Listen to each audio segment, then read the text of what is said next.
Ready? It's showtime. It's showtime? It's showtime. Buckle up, baby. You're now watching the Star Wars Friends podcast Razor Crest React Show. Starting in 10, 9, 8, 7, 6, 5, 4, 3, 2.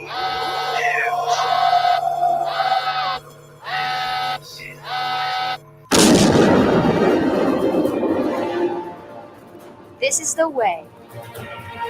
You're watching the Star Wars Friends podcast Razor Crest React Show, covering each episode of The Mandalorian Season 2.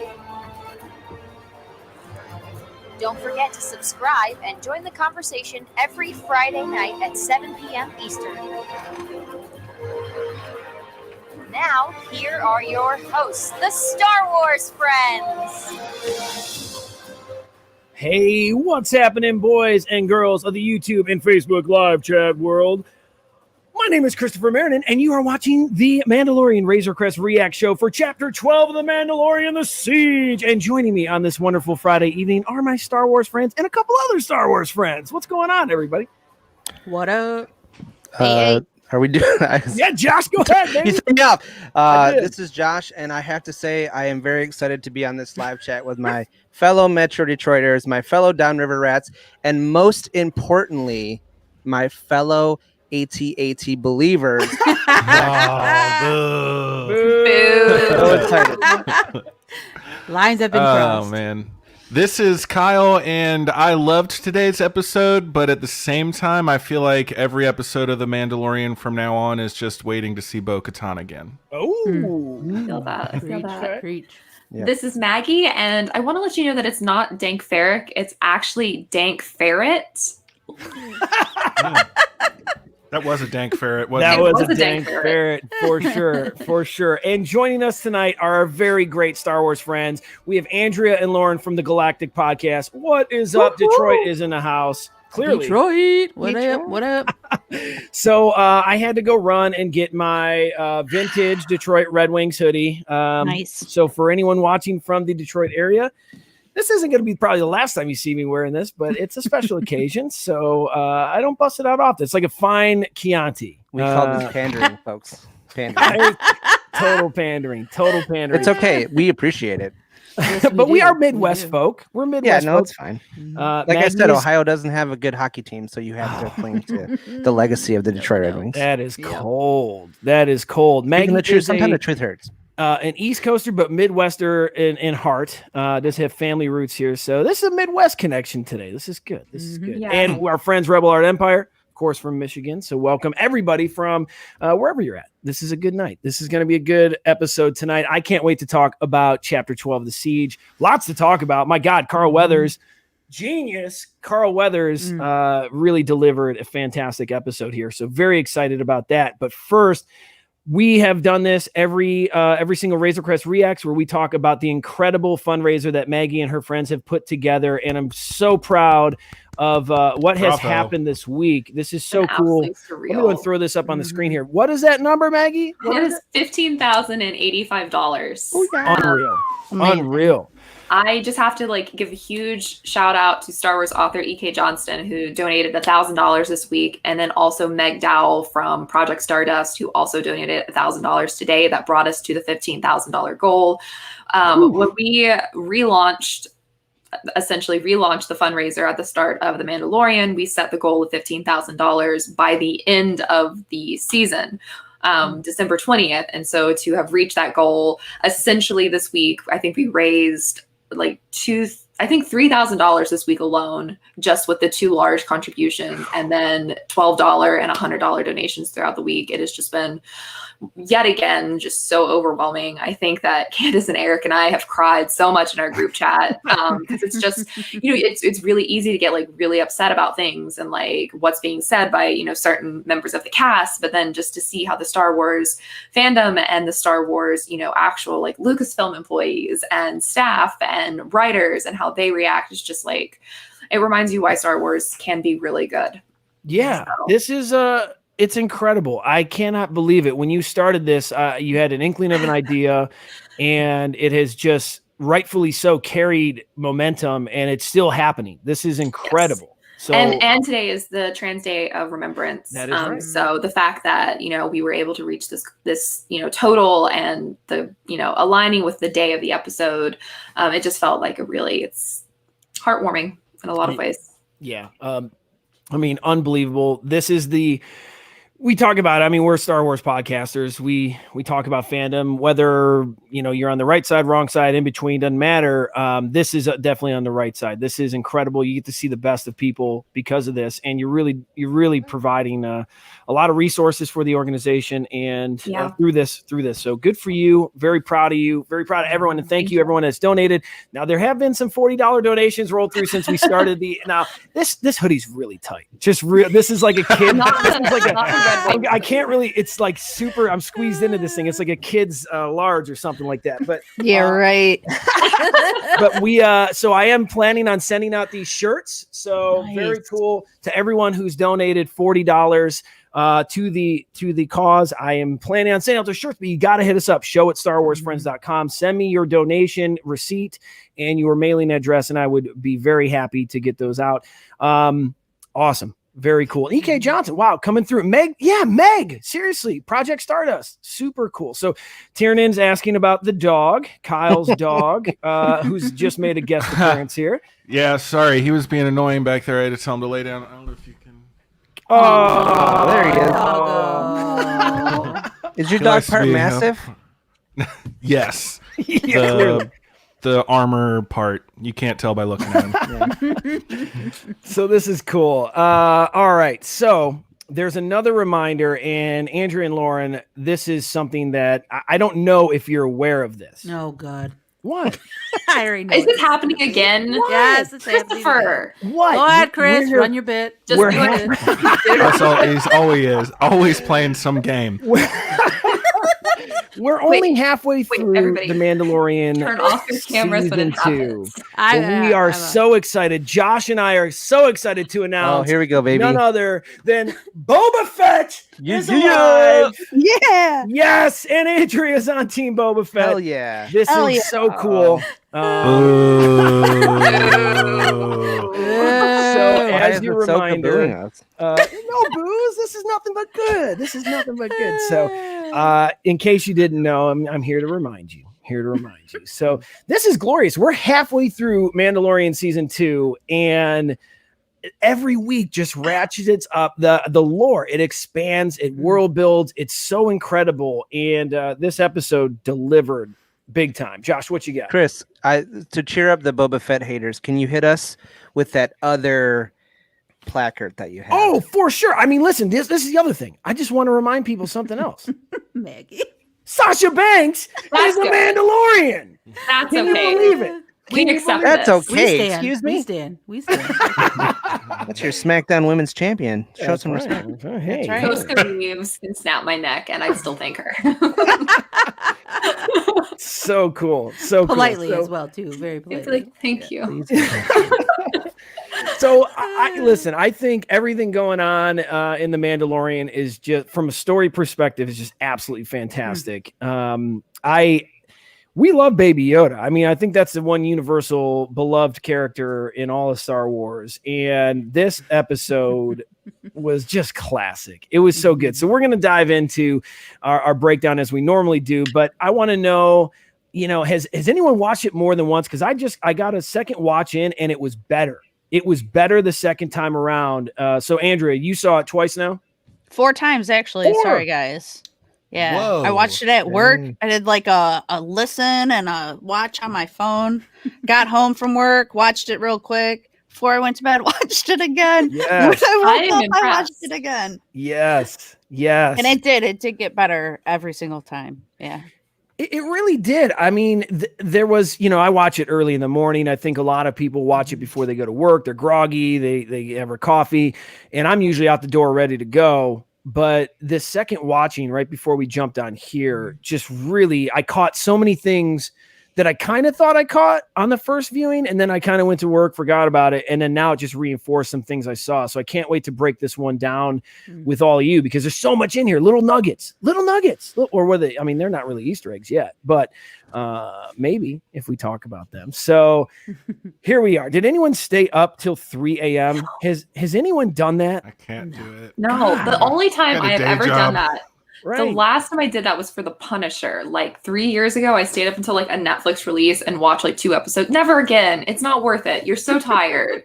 You're not paying attention. Right. You fall asleep. Like right. Yeah, that's intense. When I see people post like, I'm staying up till watch it, I'm like, oh my God, I'm asleep at 10:30. Like I'm watching House Hunters. Let me sleep. Yeah. So I am baby. All right, let's get into this episode. There's a lot to unpack here. Number one, I just want to be upfront because there's a lot of controversy around a particular actor, and we're not going to dive into that. Okay, we're gonna just talk about the episode. In it's just the form we were delivered. So just wanted to be we can have online conversations. You can at me at No One Is Chris if you'd like, and we can talk about it there. Chris. Yeah, come at me. my profile's public again. So please come at me. So all right, here we go. And we are keeping theme this season with these show titles. So this one, chapter 12, The Siege. We had the Marshal. We had the heiress. The heiress. What was the last passenger? One? The passenger. The spiders. Remember that episode? The spiders. Return of the spiders. Hey, I'm sorry. That was called The Frog Lady. Oh, my bad. Show your respect. Adventures of Frog Lady. So The Siege. Now, I had no idea. Normally with the show titles so far, you've been able to kind of figure it out if you're a hardcore Star Wars fan. You can kind of get it from there. From the title screen, I had no idea what we were getting into. Did everyone kind of have a feeling we were going to get the Navarro episode with Grief and Kara? Okay. Because you know how they do that in the beginning? They do like a recap of like previous It's so season. spoilery every time. No, it is. Yeah, 100%. I've been Every skipping it. time. Every time it is. Oh, so you skip it. To be honest, I really like that. And that reminds me of like classic television from the 90s where like you'd actually watch a TV show on like Wednesday night on Fox and they give you like a little recap before it. I love that. I have the mind of a sieve and it just like it flows right out. So it's nice to get like those little refreshers, especially since I haven't rewatched The Mandalorian. I'm like notoriously bad with rewatching things unless it's Rogue One. And so I liked like reminding about like Mithril and like what happened.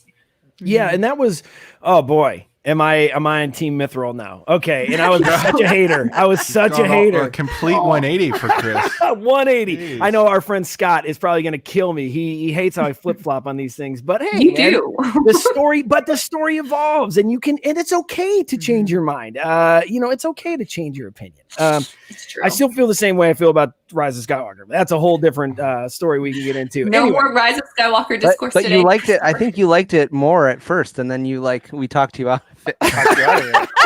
Actually, mid-show, Kyle just beat me down verbally. I remember I remember that you were. It was like such a bummed feeling during the show. I was like, I was trying to peacekeep, and it was. I wanted to like it. It was a rough time. I tried to like it really no hard. Rise of Skywalker conversation.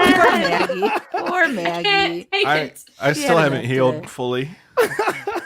Oh, this is good. All right, we're off to a good start here. So we haven't even got past the title screen. This is great. So, all right. So we got chapter 12, The Siege, which is directed by none other than Mr. Carl Weathers. Oh my goodness. 70 plus years old. What is he? 70, 72, 73? Love him so much. Apollo. Oh my god. Alligator bit my hand off. Has he directed before? I didn't look not into on it. this, but he's directed before, just not Star Wars. He's directed before, okay. And he really definitely did got a experience fascinating easing the job. tension. Yeah. I will say this for someone Oh, of hips, Kyle. Yeah. Exactly. this to me. Okay, so let's let's just look at the show as a Star Wars fan. I mean, he hits all the right beats. I mean, you get to see all the classic Star Wars tropes and even poking a little bit of fun at them. You get to see the action, the comedy. You get to see the inside of the cockpit of a TIE fighter explode when they're about to burst, which is classic Star Wars. A lot of the swipes, if you really study film editing, Star Wars really made those cheesy wipes very just commonplace in that universe. And what Carl Weathers nailed this episode. I have literally no qualms with it. It was a great Star Wars episode. Yeah, it really was. And his character has had one of the most complete arcs so far. I mean, obviously Din has had some growth, but he's gone from like a complete turd at the beginning of the first season to now he's like part of the crew. Yeah. No, he is totally part of the crew. And this was truly like an actual episode of television because there was a bogey.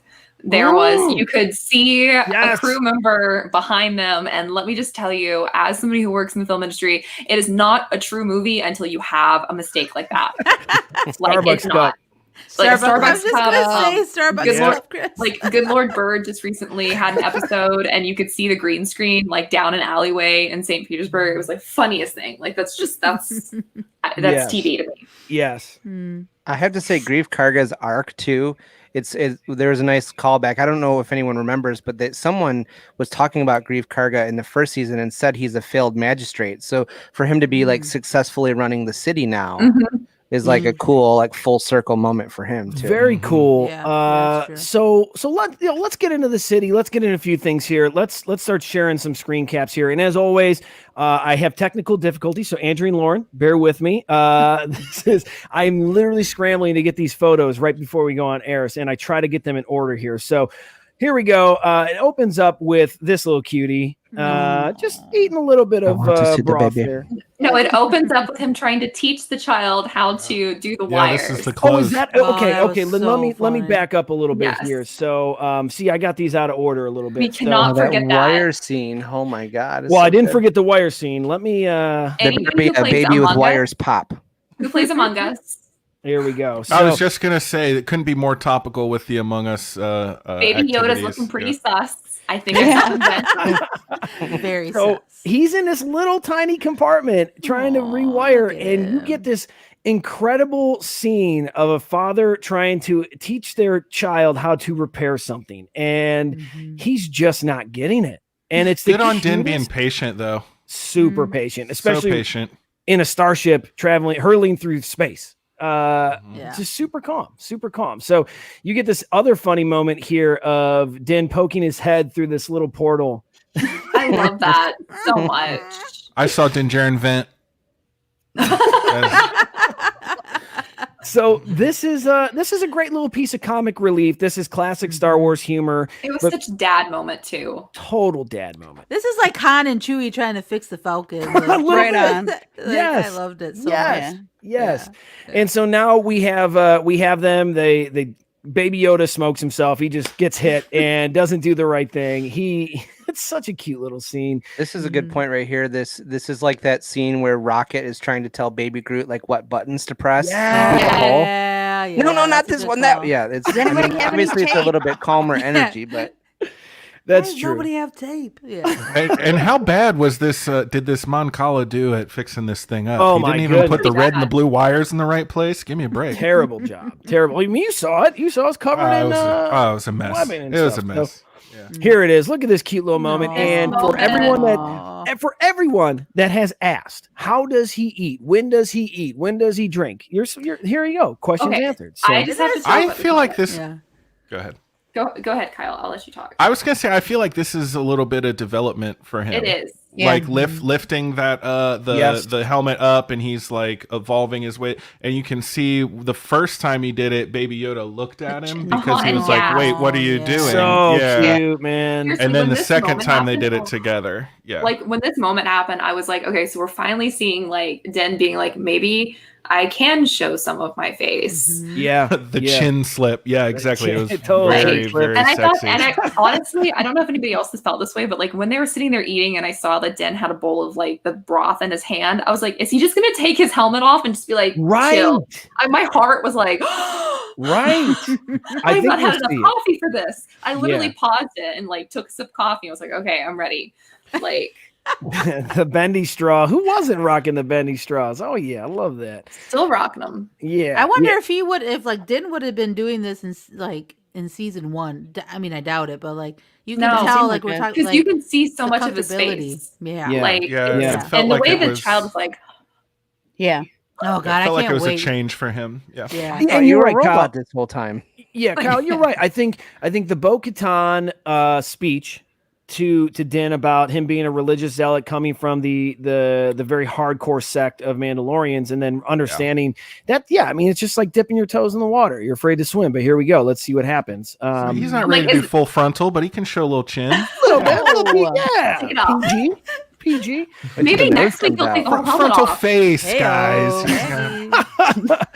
All right, so then we see Din and the Baby Yoda child going to Navarro. We know that that's where the ship is headed. We kind of had a gut feeling, and okay, I don't have Love a it. photo of this, but the Crest docking and it's all junky, and the hangar door kind of goes down.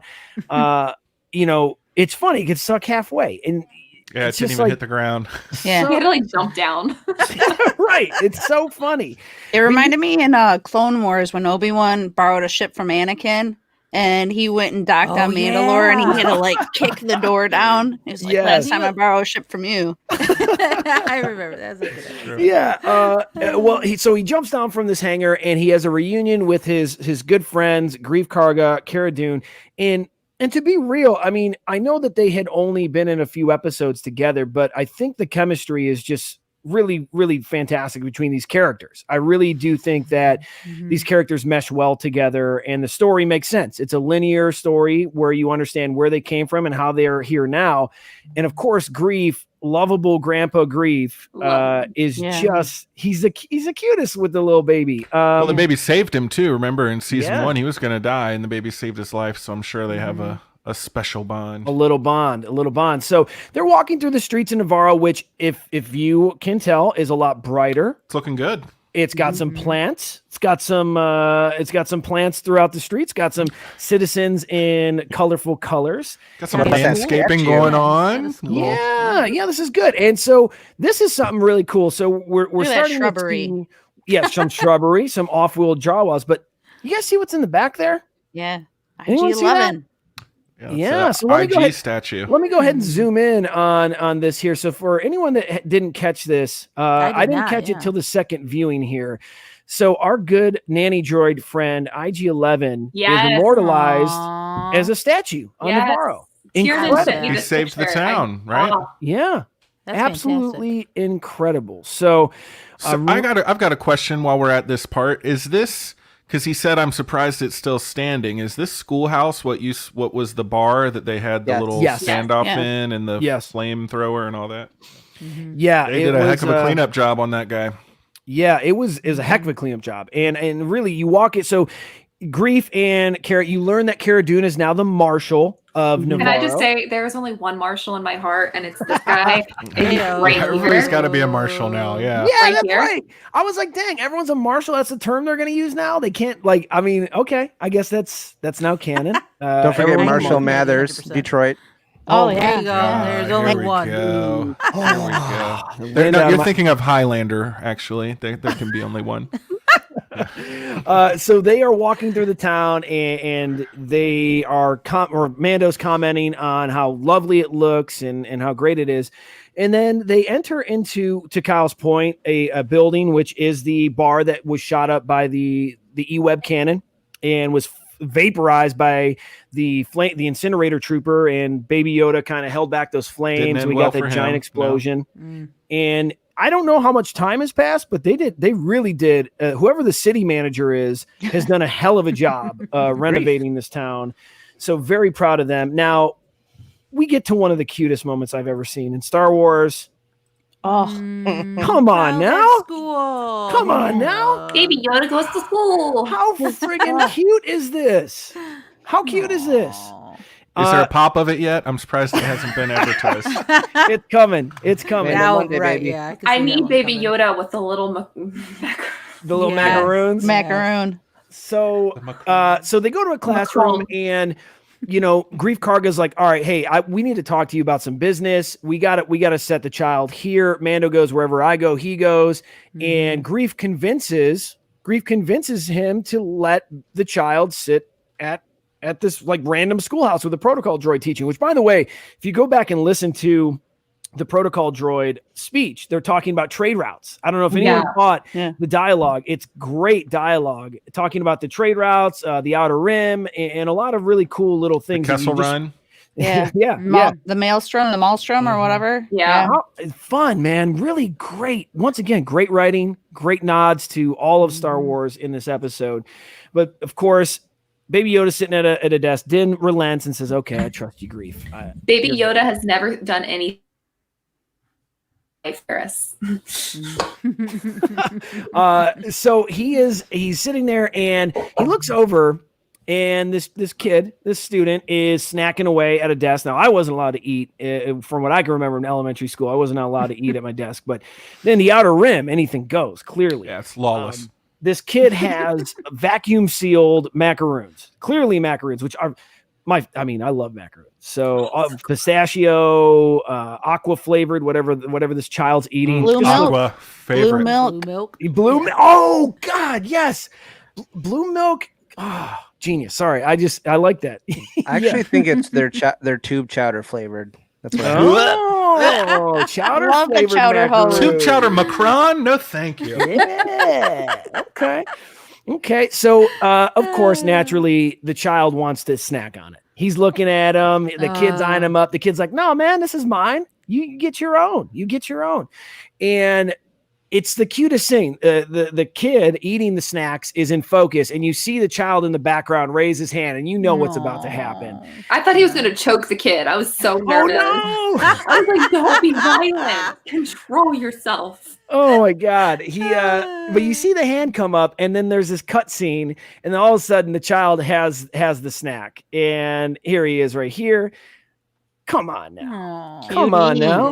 Look at that little face. Look at that innocent face. He's so Not innocent, though. He's so rude. What a bully. Like, no. Yeah, thank you. I'm sorry. Baby Yoda's the bully. He's stole that kid's cookies. What if that was the only meal that kid was going to have all day? You don't know. That kid could have. You don't know his life. He could have cared. Maybe they're Girl Scout cookies, and he can't even get any till next year. You don't know that. Check it out. Share it with a cute green alien baby. Exactly. He didn't have to be just because he's cute, he deserves stuff. What is this, you guys? Would you say no to this face? Could you say no to this? No, I would. If it was my last sleeve of Space Girl Scout Macrons, yes. Let me get those galactic Thin Mints. Exactly. I want some galactic Thin Mints. That would be good. So yeah, here it is, right here. Sean has it right here. He's 50 years older. Come on now. Pay your dues. So it's a cute little moment, and we get to see him snack. All right. So now he snack. He takes nap.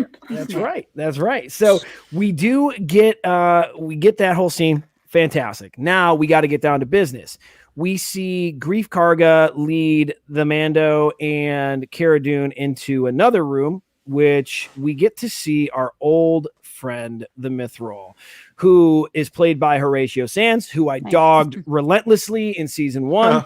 Who I didn't relentless. Oh, I didn't like it. I could still kind of take or leave him. But I will say that this to talk about. You were talking about Grief Karga's character development earlier. The Mythrol. I'm on Team Mythrol now. I love this. He gets so spooked seeing the Mando that he wets himself. I mean, that would be the human thing. But he has this poof of He inked. When he saw him, it was so funny. And we learned that the Mythrol was an accountant of some kind who worked for Grief Karga and a bookie. Skimming off the books. And that's what that bounty might have been for. So it's a really cool scene of dialogue. He is now indebted to Grief Karga for 350 years. How's Grief even going to enforce that? Is he going to will this accountant to his offspring or It's a something? little How's that even shady. I'm work? not gonna lie. Yeah, it's rude. I think And that's what's why he- he's knocking off he's ears keeping like, a later slave. Like We don't know how long they live though. So an I mean, indenture. Well, I mean, assuming the mithril has a very long lifespan, or what's the point of that? Right, But exactly. like, Grief doesn't. He's gonna die in like 10 years. Yes. Josh, Look what at you that got? beard. It's coming. so I have one gripe with this episode, Oh, and Do tell. kind of actually the show in general. Is And it what this- Mike this- Harris just said? This is yes. Me This too. dude Yeah. is in 2 episodes in 2 seasons, has a Funko Pop, has tons of dialogue, and doesn't have a name. Yeah. Frog So- Lady has a whole episode that's about her. She doesn't have a name. okay. And she's featured in 3. We already have a Marshall. Why do we have another Marshall? Like, give Cara Dune a different like title. That just The Weak Lazy- Way too. lazy. He just called Come him on. Weak Way. Yeah. give us some Some stuff. names. Some So, names. all Give right, him let's a give name. us Detail First where off, it's needed. cheers, Noah. Cheers, Noah, to Pond Water here. All right, let's go around table here. I'm going to stop it. Lauren, Mhm. what is the Mithril's name? Give it to us. Steve. Steve the Mithril. Ooh, Andrea. Mithril Steve. Andrea, what is the Mithril's name? Max. Max. Okay. That's Kyle. Horatio.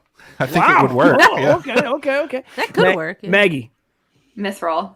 Mithril. Oh, sassy. All right, person. And Josh, what do you think? Glorp. Gorp. I'm Glorp. going with Terry. Terry the Mithril. Harry. Terry the Mithril is Full name Terrence. Terrence short for when Terrence. he's Mithril. on the clock, he's Terrence, but at party time, he's Terry. So we got Rupert. Okay, Fat Maddox. Rupert. Call him, I That's a like good one. Rupert. Keith. Rupert. We have Ambrose. Oh, nice. Ambrose, I kinda like that. Ambrose, I like that. Keith is also a good I like name. Keith. Okay, this is great. Kyle. Noah thinks that I Kyle don't is know his about name. that. I don't know about Kyle, that. how do you feel about that? Yeah. Gil Mithril. Gil. I was gonna say Gil. Star Gil. Wars name. Gil's a little on the nose. I don't know about that. Harold. Harold. Harold's Ankle. good. I like this. This is Ankle. good. Okay, we're This onto all right. something. I hope Dave Filoni catches wind of this, and we'll get an I actual think he's name in the for him. chat. He's just not commenting. Yeah, Dave, come on, man, let's go. I think Tiernan is Dave Filoni. You This whole Maybe time. Sus. whole time. Karen sus. so all right, we got a lot of great names from Mithril, so hopefully that settles it, Josh. I hope you're satisfied with the round table here of Mithril names. I know I am. This is good. So we learn that the Mithril is now part of Grief's inner circle, working off a debt, and now Cara Dune is trying to explain to Mando that there is this Imperial compound on the other side of the environment. Now, I love this, okay?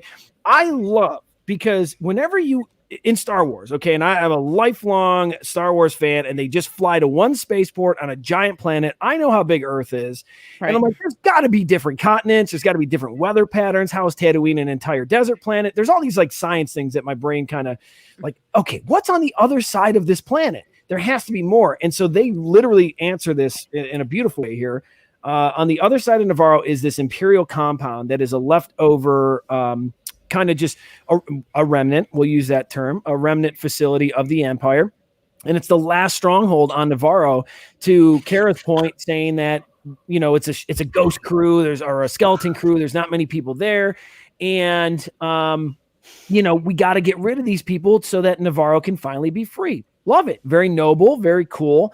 And Mando's kind of hesitant at first, and is like, all right, dude, I got you. Yeah, I need the repairs done to my ship. Let's go do it, and let's free Navarro. Because as we all know, Mando's a very noble and ethical person, and does the right thing. So this is cool, helping out his friends. And I got excited. I'm like, okay, now this is the siege. This is going to be cool. Now, what I didn't expect was to see Mithril driving a land speeder through the lava flats. Chris, when you're an indentured servant, you do what the boss says. I guess It's, so. I guess so. So they're riding through the lava flats, very reminiscent of the land speeder scene from Star Wars: A New Hope. I really liked it. It was cool as a side shot of it. Right through that canyon. Yeah. Oh, so much fun. The dialogue was great. I thought that Mithril's lines were good, banter back and forth between Grief and Mithril, kind of like, hey, you're going to do this. I'll take, or whatever. I mean, I don't remember the actual He quote. said something about his humidity vest or vapor vest, something, because he's like aquatic on this dry planet. He was drying out. Yes. So they get to the gate. Happens to the best of us. So they get to this compound, and it's that classic Star Wars, megalithic compound high up in a canyon for some unknown reason. They always just build these things the weirdest places. The Empire builds the absolute stupidest spaces. They love a wall. They love a big wall. Like Who Vader's builds- castle on the top of a Right. And like, who builds your base on top of like a lava chamber? Right. Well, if you gotta get rid of it, lava chamber, like Weren't they using it for power? Yeah, they've used it as their reactor core. impractical. It is impractical, but so they really are, like their lava in the Empire. Apparently, They do. I think it was an Anakin thing. Yeah. Totally.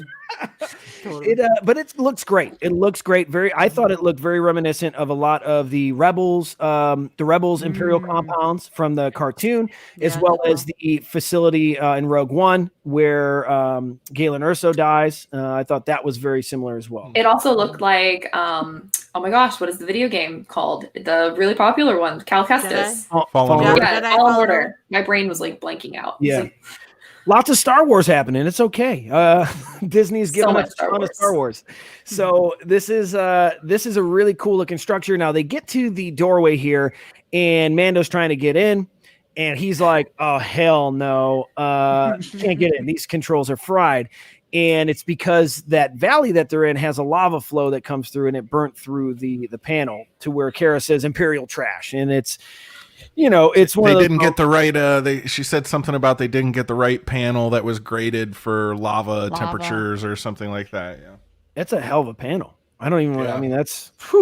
Think of the cost of that. If you're on a lava planet, you gotta do what you gotta invest. do. You gotta invest. You gotta pay for the good stuff. So Mando can't get in. They call over Mithril because he, whatever, I guess is a slicer now, which we learn about in a little bit. At least he's not an Ewok slicer. He's not an Ewok slicer. Hey, Thank respect goodness. the Ewok slicer. Yay! No Ewok slicers. Man, could you imagine if an Ewok slicer shows up in Mandalorian? I hope it does, just to Your torture brain's you. gonna explode. It's gonna be hilarious. Next episode, Chris. Next episode. Oh, We'll get an Ewok gross. slicer. So Mando's like, all right, I got no time to waste. You guys mess around here. Cool jetpack scene again. More classic jetpack. I can't get enough of it. Zooms up to the top of the platform. You know what's about to happen. A stormtrooper's going to fall from the sky. And as the Mithril is trying to get in with his little laser torch, which he said he uses for minor plumbing, which is great. A little He's great. also a plumber. Yeah. yeah. Plumber. You see the stormtrooper body fall down. So that's super cool. Really fun. And they eventually get in. They go up the elevator and they meet up with Mando. And of course, Tiernan, yes, a world of OSA violations, which So many. my favorite line in this episode we will get to in just a few moments. And I cannot wait because it's right up that OSHA violation alley right there. So they get up to the platform. Mando has already fried a couple stormtroopers and he's like, skeleton crew, huh? Super pissed. He's like, what did you guys lead me into? I mean, that's what happened. And well, I think How they they're were all constantly surprised. lying. yeah, I don't think this one was a lie. I think it was a surprise because this base turned out to be something other than what they thought it was. Yeah, bad intel. True. how do you guys feel without going into the next few scenes, just in general, how does it make you feel to see classic trilogy stormtroopers I on love it. on your show now? Yeah, awesome. Yeah, Love it. Love it. Yeah. So. It's so cool.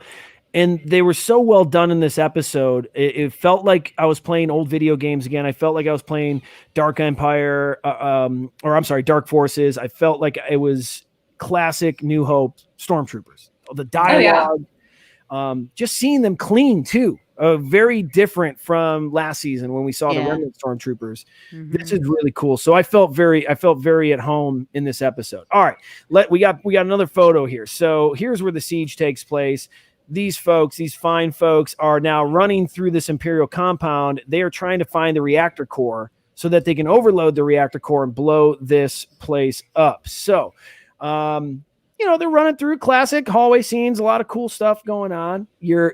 Listen, these choreographed fights, choreographed gun scenes are just incredible. And Lauren, Andrew, I don't know, how do you feel about the choreography in this season in particular, just for any of the fight scenes?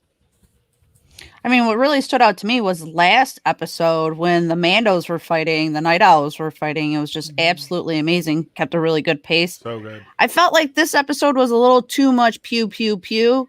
But I was impressed with the way it was directed by Carl Weathers. So I was there for it. Yeah, it was fast. Lauren, what do you think about the choreography this season?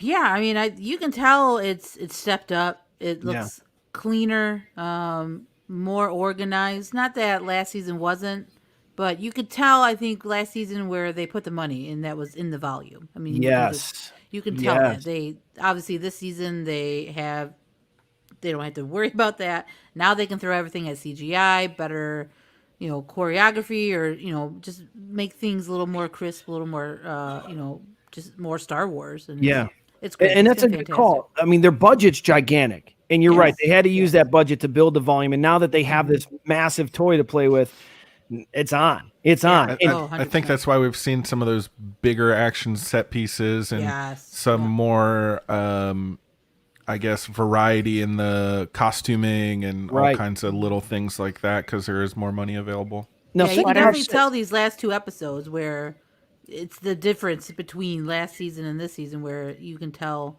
the choreography, the jetpacking, like you said, Chris. Oh my god! Oh my god! It's been amazing. So good. Yeah. You can tell like that's such a Favreau thing too, like Iron Man. Like you can tell it's just like it's so good. Yeah, he's so such a Mary Sue. He never even trained with that jetpack. Oh my god! This guy. He can just yeet himself right off. Yeah, Lauren. Now, this is something to think about before we carry on. We are 4 episodes halfway through the season. We've hit all the trailer footage. So to your point, Lauren, flying blind. To your point, they have a ton of budget left for the rest of these 4 episodes. Can you imagine what we're about to see? Okay, I just want to throw that. We're about to get our minds blown. Honestly. Back to Tatooine, everybody. Back to Tatooine. Everyone in the chat, just start thinking about that. We're halfway through the season, and we've seen all the trailer footage. So we are flying blind, to Kyle's point. So I can't wait. All right, Maggie, you called this out earlier. I am so happy to share this. If anyone had missed this, you're welcome. So look at this gentleman. Hey, an appearance. It's a boogie. I love it. And this is like the funniest thing because it happens so often. You're like, oh, they can't see me. I'm out of frame. Cause it's probably somebody who like walked to Crafty and then came back and they're like rolling and they're just like, oh, I'll just tuck in here. It's fine. It'll be fine. You think this guy has like a muffin in his other hand? You think he's probably? Oh yeah, that happens so often. You come back from Crafty, you think you had enough time. You come back. They start saying rolling. They go tuck in. Oh, it's and this guy's getting all these texts today. They're like, God damn it, Brian! Did you see the episode? Steve, what are you doing back there? All I can say is I loved everybody who was like, Celebration 2021. Oh, yeah. I'll get that guy. Now we have 2 boom mic guys. I'm actually going to cosplay as him and have just a giant wall covering everything but my arm. Just walk around with a wall. Just a half a sleeve and a watch. That's someone's the whole cosplay. doing it. You know that is good. That is being done. That's being done. Oh my god, I love it. I like this one here. One job, Steve. Exactly, yep. Sean. Exactly. One job. Mike Harris calls him the Denim Trooper, Levi 501st. That is friggin' hilarious. But I love easiest cosplay in the game. Yeah, but it's Star Wars, and it's not above like that type of silliness or like goof up. Like, oh, that's for sure. I'm fine with it. Like Maggie said before, I love it. Yeah. Like, it's great. Real film. Did not take away from this episode at all. I actually did not notice until you guys talked about it before we got on air. Oh, really? Seriously? Oh my gosh. Yeah, super funny. All right, now we have to get serious here. This is entering my territory. This is entering my sweet spot here, because this is like ripe for your headcanon. This is ripe for storytelling. This is ripe for where you think that this series is going to go. And I know that several people have speculated on this, and I am one of them. We get into a chamber after the reactor. Oh, well, let me back up. Hang on. I got too far ahead. So they get to the reactor core, and literally my favorite line in the entire season 2 is uttered by Mithril, where he has to go out onto the ledge of the reactor. Grief is making him shut down the reactor. And he's tapping it. It's like, stories high over a lava pit. It's terrifying. Everyone's freaked out, and they're making Mithril go out there because it's so dangerous. And he taps on the grate, and he's going, "There's no guardrail here." Can we just talk about how absolutely impractical that setup was? Like, Right. what was the Empire thinking? Right. Stormtroopers have terrible aim. I'm sure they can't walk straight either. Right. Poor visibility, at least. Dude, this morning, they did that in Family Guy. I watched it, I died at that line because I've always thought that in Star Wars. It's like, what are you doing? You can build these crazy things. That's 2 times now that this show has kind of made fun of like stormtroopers not being good. They made fun of this now. I love it. Like, just give it to me. That's cool. I feel like they've made fun of the stormtroopers being bad shots like 3 or 4 different times. Right. Certain ways. But they can hit the hell out of Mandalorian. I mean, only in the armor though, which is like, is that even better than missing? So yeah, right. So they get the reactor blown, or they're going to blow the reactor. Mithril got it shut down. Not at all. Definitely not too good. On the way out of this facility, they got 10 minutes to leave. They stumble upon a chamber. Long 10 minutes. Long 10 minutes. Soft 10. Yeah. 10 minutes Star Wars time. This is where everything changed for me as far as the direction of where I think this show is going to go. We wanted to know more about Dr. Pershing. We wanted to know more about why Dr. Pershing and the client was after the child.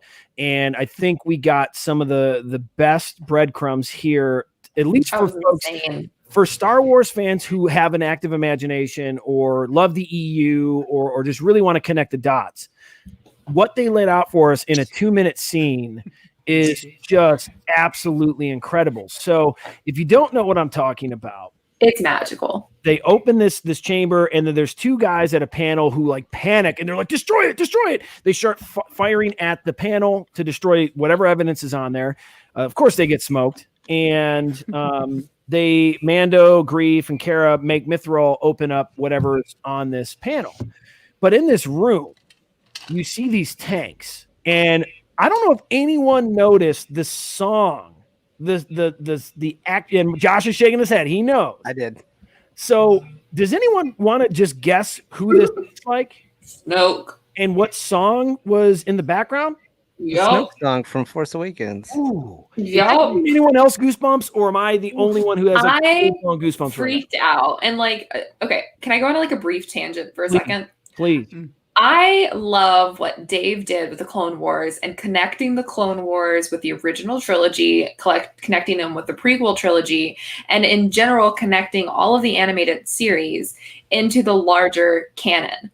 And we've seen the new books that have been slowly coming out also go to great lengths to do the same thing in connecting canon comics, canon cartoons, canon movies, canon television. And so seeing this, as much as I might not like The Rise of Skywalker, seeing this connection and making it a bigger world just ticked all of my Star Wars boxes. Yes. And I understand that people are still upset about The Rise of Skywalker, and that's their prerogative.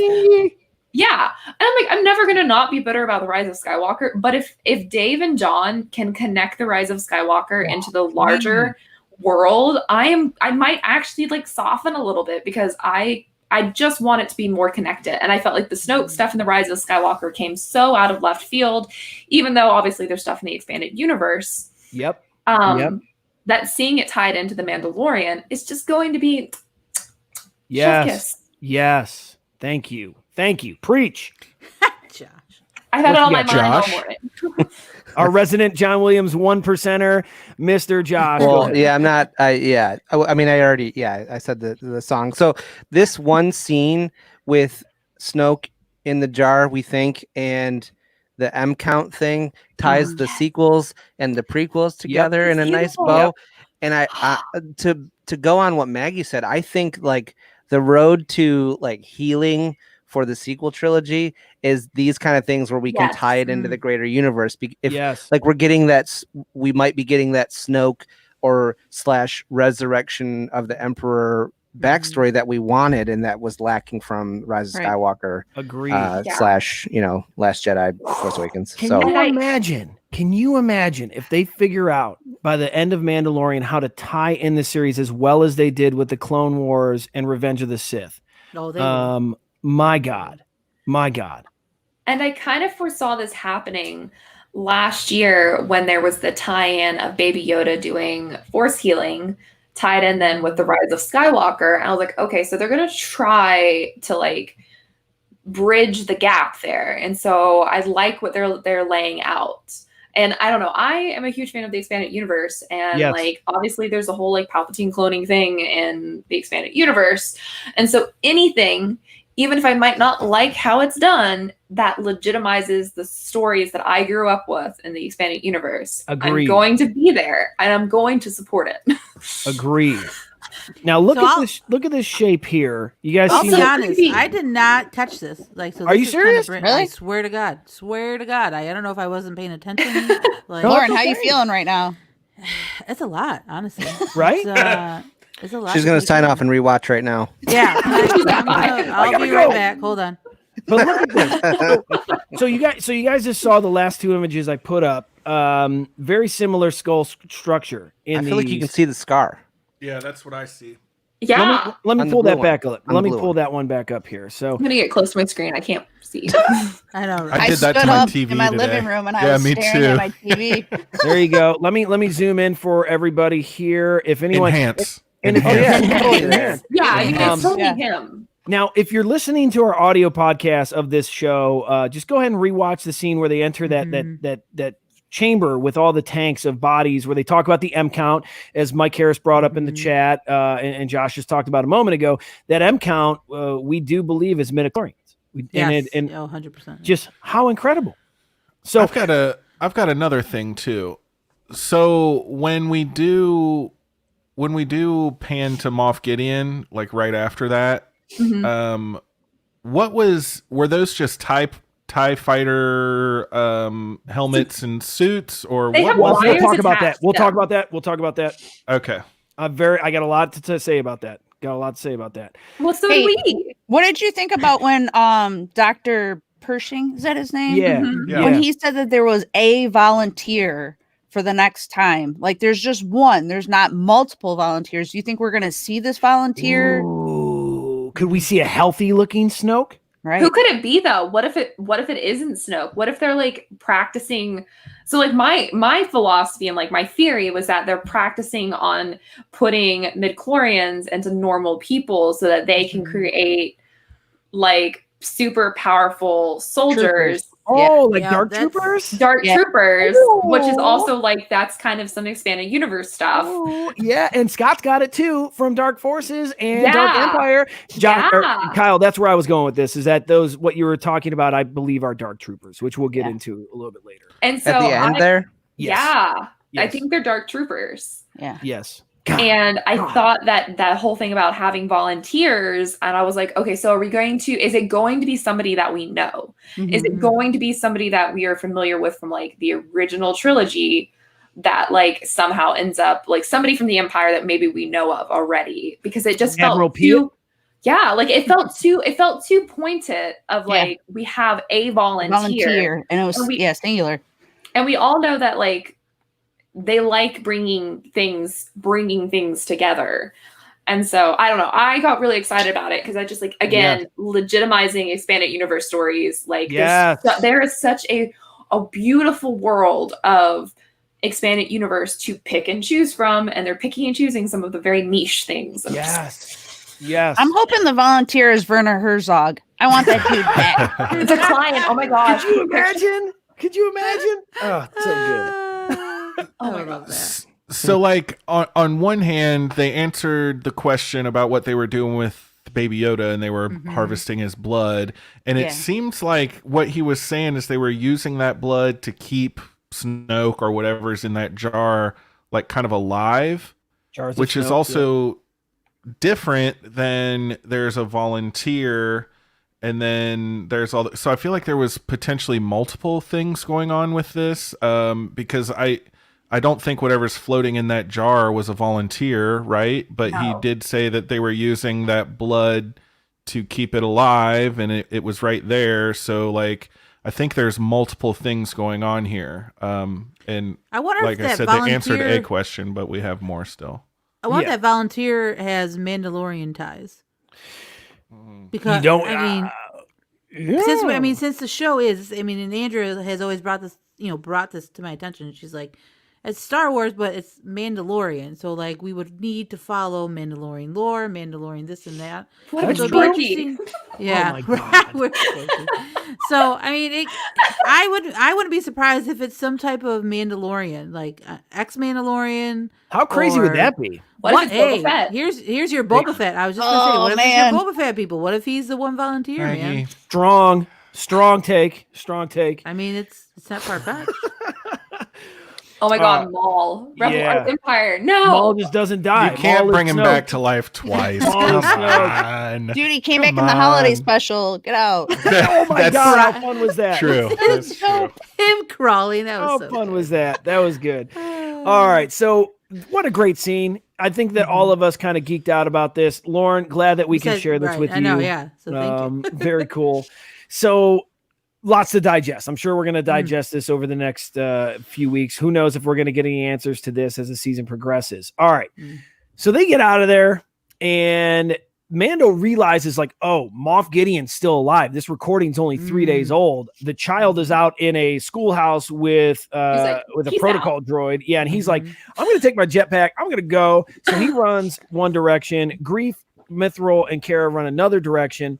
And we get a great scene of Mando with the jetpack going up the lava flow. He goes up that tunnel to the surface. He blows over a couple stormtroopers, and then we get to see that really awesome scene of him leaping off the canyon in that jetpack sequence. Super cool. Love the jetpack. So he takes off, and then that's the last we see of Mando for a little bit. Now the rest of the three, they're making their way out of the compound, and Neely points out the superhero landing, classic. So if you watch, he does do that classic superhero landing, and our other characters are trying to get their way out of the complex. They get onto a hangar bay, which we saw earlier in the episode, and then the Mithril made a comment about that. The Mauler, the troop transport, which is based on the original Kenner toy line. They made this arbitrary vehicle that never appeared in Star Wars, and Dave Filoni did a great job in Rebels, and now Mandalorian bringing the troop transport to life. We finally got to see it in live action, loving it. Is that the same one they used in season 1 when Moff Gideon's people were all rolling up and they same had them vehicle pinned down? Yeah, same vehicle. No, I mean, I don't know if it's the exact same one, but the same type of vehicle. Yeah. So that's there, and it's underneath this little sheet. But they get in this like shootout. They get in like a gunslinger shootout. Did anyone watch the Mithril kind of like do his like up and like down. Nervous? Like Like that was me playing laser tag when I was like in middle school. Like, like it's so funny, dude. I love Mithril. I'm gonna get a Mithril t-shirt now. I'm very excited. I don't care if anyone hates me now. Scott, I'm calling you out, Scott, in the chat. I flip-flopped again. So he shoots a guy. Mithril's holding his own. Life's good. They need a way out of here. And Kara hotwires the troop transport, and you know, she tries to drive through the tunnel to go presumably up to the surface and get the hell out of here. The blast door closes. Okay, put it in reverse. Expected some backing. Beep, beep, beep. No, she just guns it, turns it around, and there's a pretty slick driver. Really, I mean, really handled it well. And then charges right at these stormtroopers. They get the hell out of the way, and then all of a sudden, that troop transport launches off the canyon. And I mean, once again, speaking to the marvels of this show and what they can do with visual effects is just fantastic. That whole scene had a lot of drama, very cool. And then we get to see the pursuit. You saw all those speeder bikes earlier in the episode parked in that hangar. And then one of my favorite moments from the trailers for this season were the speeder bikes going over the cliff. Now we got to see it. Cool. So incredible. That was a great scene. Yeah. Great scene. And who saw the two speeder bikes colliding? That was great. They're Oh, terrible. yeah. Yeah. Ooh, they're brutal in this season. They are brutal in this season. I love it. And they collide. The two speeder bikes collide into a beautiful explosion. The other guys pursue. And I think someone earlier in the season, doing the Razor Crest React show here on the Star Wars Friends, someone in the live chat talked about how the speeder bikes, the scout troopers would drag their feet on the ground to kind of help steer the speeder bike, and that's such an interesting thing. It's pretty sweet. That's what I'm gonna sound stupid because I don't watch sports and I don't really know what it's called, but that's like the motorcycle racing. They do that too, where they'll like lean into the curves and put a foot down. Yeah, so that was cool. I mean, we've pretty much seen everything in the trailers now. Now with the jetpack scene over the cliff, and now with the speeder bikes going over the cliff. So now we definitely are. We have no clue what's happening, what's coming now. So you get this incredible action sequence in this lava valley, and it's really high. It's really high stakes. It's really, I mean, it's cool. You don't know where Mando is, and you got a pursuit in a canyon, taking a clunky vehicle through all these sharp turns and whatnot. Greef. Carl Weathers, 70 plus years old. What is he, 72, 73? Dude looks like he did his own stunt falling out of the thing. I mean, incredible. So he goes back to the gunner position. You get a lot of the classic nods of the original trilogy of the vehicles getting in the scopes, and they line up, and dude, it's so good. How about those TIE fighters with the foldy wings? Yeah. So there we go. So they dispatch the speeder bikes. The speeder bikes are gone. Kara actually runs a speeder bike into the canyon wall, which was super intense. And they finally get rid of the speeder bikes. Everyone's relieved. Oh, we're good.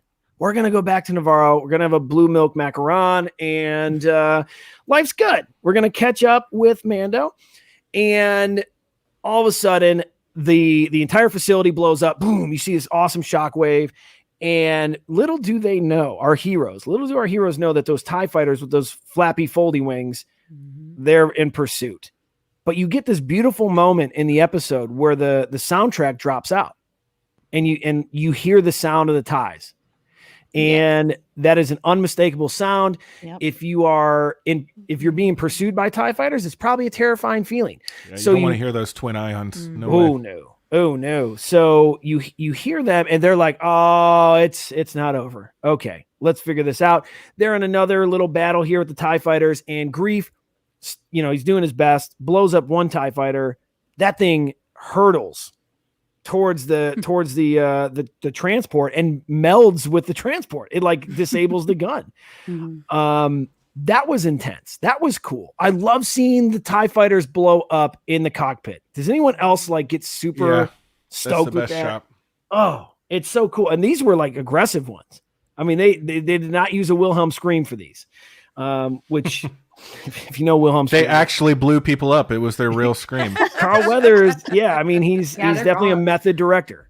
So Carl Weathers is 72. Good for him. My God. Now, Lauren, you were at Celebration 2019 in Chicago. Sorry, Andrea. I know that is a sore subject. Rude. Were you in the arena when Carl Weathers came out on stage? Were you part of the Mandalorian panel? I was at the panel. Yeah. Wasn't that incredible when he came out? I want you. No, the best part is he's like, this third actor, you probably haven't heard of him yet, but you will be hearing about him. Like Jon Favreau acting like he's an unknown. Hilarious. Carl Weathers. Carl Weathers. So here they are. The gun is now disabled on the troop transport, and practical deaths. Yeah. They're trying to get out of the canyon. They got to go, and now they're in the lava flats. So they don't have no more cover. They're out of the canyon. It looks like all hope is lost. And all of a sudden, you hear those classic Old Republic, or not Old Republic, my goodness, Clone Wars era lasers coming from the sky. Boo, boo, boo, boo. It's a Razor Crest. Hammers down on those TIE fighters, and we get to see some of the best. You know what? I got so excited, guys. I forgot that I even had photos up here ready to go. going a mile a minute here. There's those speeder bikes. Let's see what else I have on here. Sorry, everybody. Speeder bikes are so dope. So Love a speeder dope. bike. Yeah. So dope. And we got the cockpit scene here of our three heroes. And, Mithril gets thrown back pretty good in that scene. That's pretty tight. And all right, now here we are. Now we're caught up. So I got those two. I didn't have a lot of screenshots, but you get to see those laser blasts come from the sky, blow up a TIE fighter, and all of a sudden the Razor Crest comes into view. Let's just talk about what I'm about to put up here. I think everyone is agreeing. Woo! Hey, Look at this. Hey. Look at this little guy. Look at this little guy. Just having the time of his life. I love that he's strapped in. It has to be. He hasn't been before.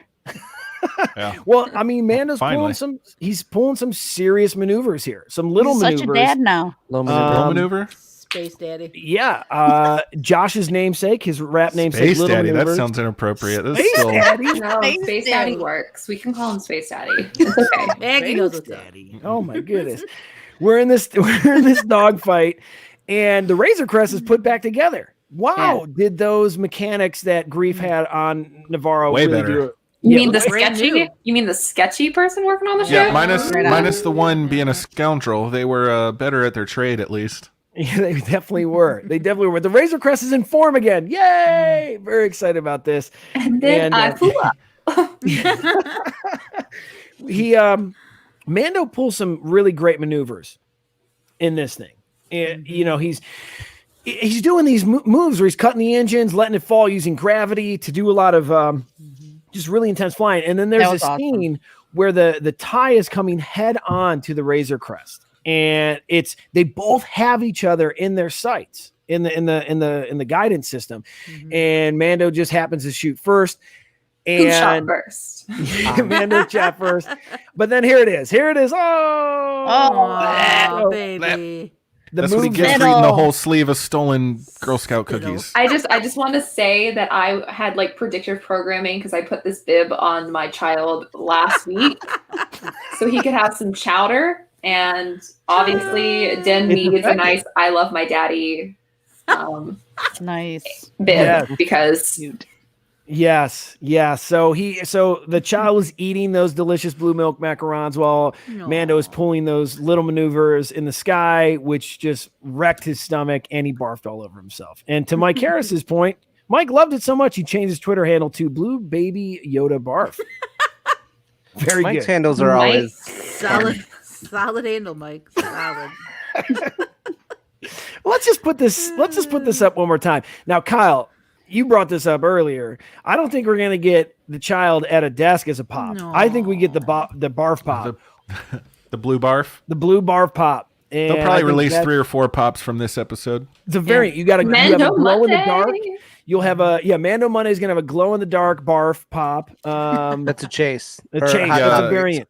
or Hot Topic exclusive or something. Yeah, the chase will be like green barf for some reason. Yeah. Does anyone remember? Now, I'm only saying this because I'm a super nerdy toy collector. Does anyone remember Jabba Glob?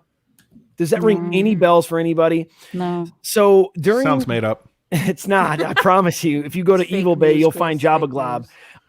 So Jabba Glob was a Phantom Menace era Jabba toy where you would put slime in him and you would squeeze him and the slime would come out of his mouth. Oh, really? Please, Maggie, hold up your child. Hold up your child. Can And you then imagine having a Yoda, a baby squeeze. Yoda glob, and it just goes. blah, blah, blah. Kids would love it. Kids would love it, and adults too. I'd buy it. Let's not forget the I'd adults. buy one. Yeah. In the adults. So here it goes. So we get the cute puke scene. He's cleaning up the puke like a good dad in the back seat, cleaning the puke with his cape. With his cape, yes. Yep. Super funny. And Grief's like, "Yo, man, you're gonna come back for a drink or what?" And he's like, "Nah." What did he say? What He about had maintenance. Onboard maintenance. Onboard Maintenance. Yeah. Yeah. AKA my kid puked. right? Right. It's so good. And so he's like, "Yo, I got business to attend to." We all know what that business is. He's in search of the Jedi, who Bo-Katan had Oof, God. told him the name. We all love Ahsoka Tano, and we'll see where that goes. So Din flies off. That's the last we see of Din. and leaves our. There's the Jabba Glob. Yeah, look at that thing. Who doesn't want that?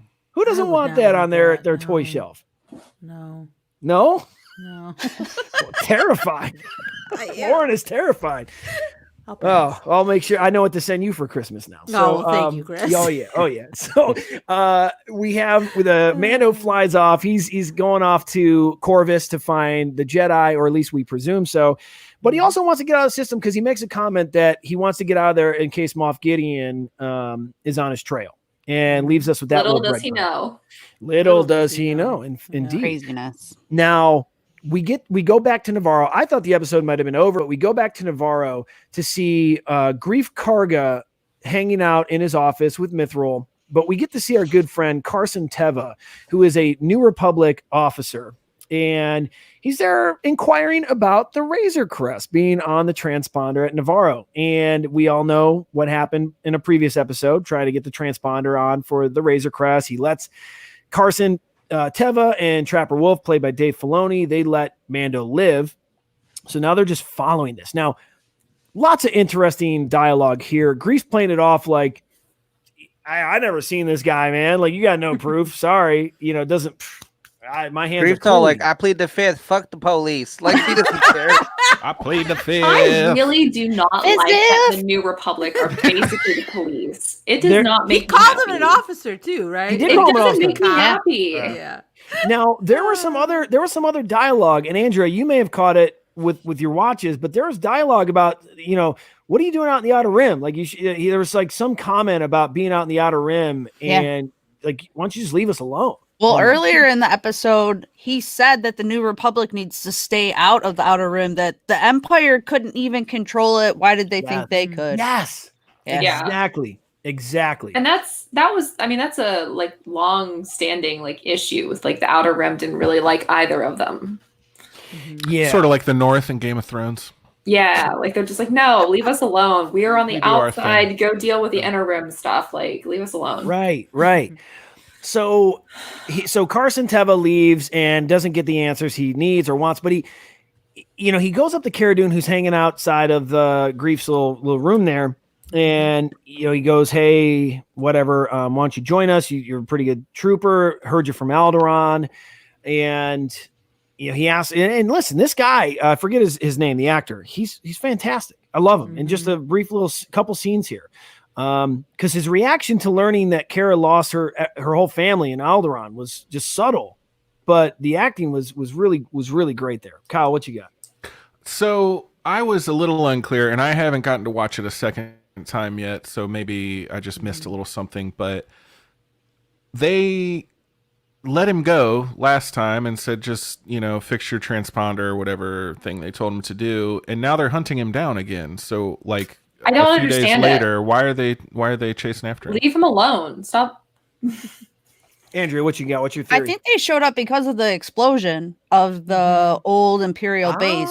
And then it just happened that the Razor Crest showed up on one of the transponder transmissions. Yeah. Okay, I can get on board with that. Yeah. The Razor Crest just keeps popping up in all these interesting situations. Those two X-Wing guys are going to come to Din's aid at the end of the season. I just feel totally. Like that's just they're making it kind of well aware, like they're following him, and then they're going to either save him, help him, whatever is going to happen. I feel like that's just where we're going with I think we're going to see a massive space battle. I hope. Oh, dude, that'd be awesome. God, do I think we are. Yeah. I got one more thing. So Cara Dune, I know we're not going to get into any controversy, but I did like in this episode how they treated her more like a humanitarian than just like some sort of like warrior.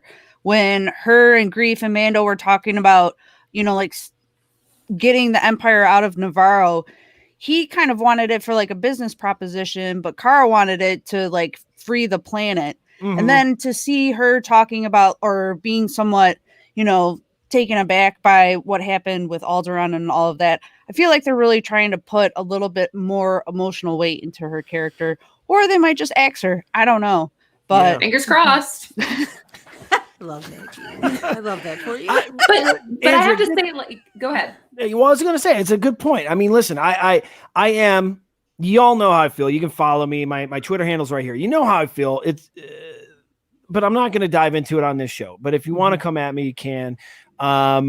I do, from a character standpoint, Andrea, you're spot on, man. I anytime they can add depth to a character, even someone that has only shown up in 3-4 episodes max now, why not? It's not a bad thing. And it's that juxtaposition between the Grief and Kara, and it does. It's that world building aspect.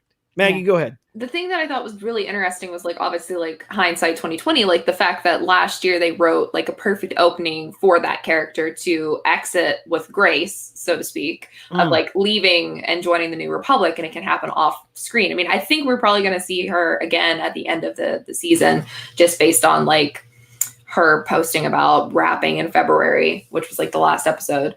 But I just thought it was like interesting how, you know, sometimes things line up and you have the perfect out for writing a character out of a situation without having to kill them. Well, to your point, Sean's in here too. In this chat here, they left room to imply that Kara might rejoin the New Republic without doing a spinoff. So we learned that Kara lost everybody, and that Carson Teva actually served during Alderaan, and asked her if she wants to join the New Republic. So there you go. There's your possible out. But he gives her this medal, which, if you're in the Star Wars community long enough, you might be lucky enough to get a collector's coin. I know we've talked about those on this show here, and Justin, who's not with us tonight, has a ton of collector's coins. That felt like almost like a nod to collectors as well, because it's a beautiful medallion that Carson left with Cara Dune, which I presume is just a medal to symbolize a rebel warrior. So, or you're a veteran. You know, it's one of those things. The New Republic is showing honor to those who serve. So, interesting. I mean, just small, subtle things, and it's really cool. It's really cool that they have those nods to that. So, all right, he takes off. Kara ponders. Maybe she'll leave. We don't know. I mean, with the way things are going, you know. So we shall see. Now, episode's not over. Episode's not over. Right. Okay. All of a sudden you're in space and you see this incredible, and Justin would know the class of Star Destroyer this is. We've seen them before. I don't know the specific class, but it's the one that has the two, almost like the Millennium Falcon after the escape pod jettisons. You get those two pointed edges at the front of the ship, and it cruises by, goes inside, and we see this Imperial officer who goes up to a holo of that shifty mechanic. Shifty mechanic on Navarro, who, you know, gives that subtle nod to the camera at the beginning. It's like, yeah, I'm gonna do something here. He kind of looked like Ochi of Bastoon. Yes. Okay, that's exactly what was my next. That was my next. Mimbanese, like Gunny from Squadrons. He does look like Gunny from Squadrons. No, that's the species that it is. Yeah, it's a species. But it really annoyed me that this character had like a alien voice, and Gunny's like, "Hey y'all, let's get in our spaceships. Let's go play some Squadrons, y'all." Yeah, okay. Can we just briefly do a round? Has everyone played Squadrons? Yeah. Andrea, Lauren, have you guys played Squadrons? I'm trying to get a PS5 before I can do that, man. So if anybody wants my copy of Squadrons, if anybody watching in the live chat wants my copy of Squadrons, hit me up. We can work something out. I maybe have played 3 hours total on the game. Josh brought up a good point here. The voice acting is something left to be desired on that game. So when you get to play Squadrons, take a particular look at Gunny. Anyways, I think the gameplay is fun. Gameplay is I think the voices are a little whack sometimes. Yeah. I'm looking forward to the B-Wings. And also our good friend Stephen Lynn is also looking forward to the B-Wings. All right. I Defender. Get out of here. Thrawn's legacy is alive. That's true. Good call.